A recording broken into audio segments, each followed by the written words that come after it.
Every morning at 5 a.m. sharp, Daniel's alarm would ring. And every single morning, he would lose the exact same battle. He'd open one eye, stare at the ceiling, and whisper the same lie to himself. Just 5 more minutes. Of course, 5 minutes always turned into 30. 30 turned into an hour.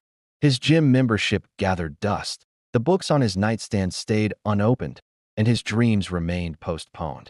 Daniel wasn't lazy. He hated that word. He worked hard at his job, paid his bills, and always showed up for others. But when it came to his own goals, his mind always won the argument. That is, until the morning he met the janitor.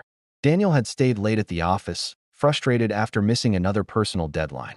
As he was packing his bag around midnight, an old janitor was mopping the hallway, humming quietly to himself. The old man looked up and said, "You always look tired." Daniel managed a weak laugh. "Yeah, I just need more motivation." The janitor stopped mopping and leaned on the handle. "Motivation is a visitor," he said gently. "Discipline is a resident." Daniel frowned, confused. "What does that even mean?" The old man smiled. "Your mind is like a room with two doors. Every morning, both doors knock. Behind the first door is comfort, sleep, excuses, delay.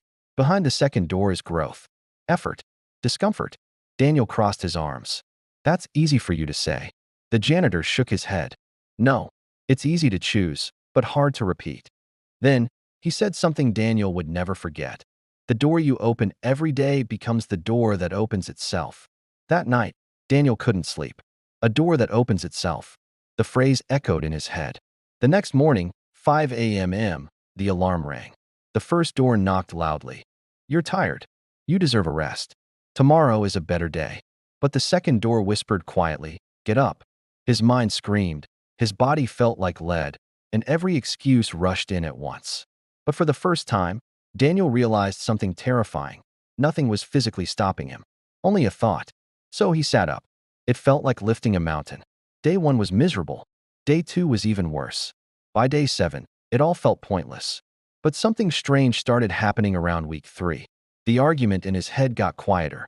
By week 5, the first door stopped shouting. And by month 3, the second door didn't even knock anymore. It simply opened. A year later, Daniel stood on a stage, accepting an award for launching the very project he once only dreamed about. Someone asked him backstage, "What changed your life?" He smiled and answered, "I stopped negotiating with my mind." Remember, your mind is not your boss. It's your employee. If you obey every fleeting feeling, you'll stay exactly where you are. But if you discipline your mind, it will learn to obey you. Because the hardest part of discipline isn't the action itself. It's winning the argument that happens right before it. Thanks for watching.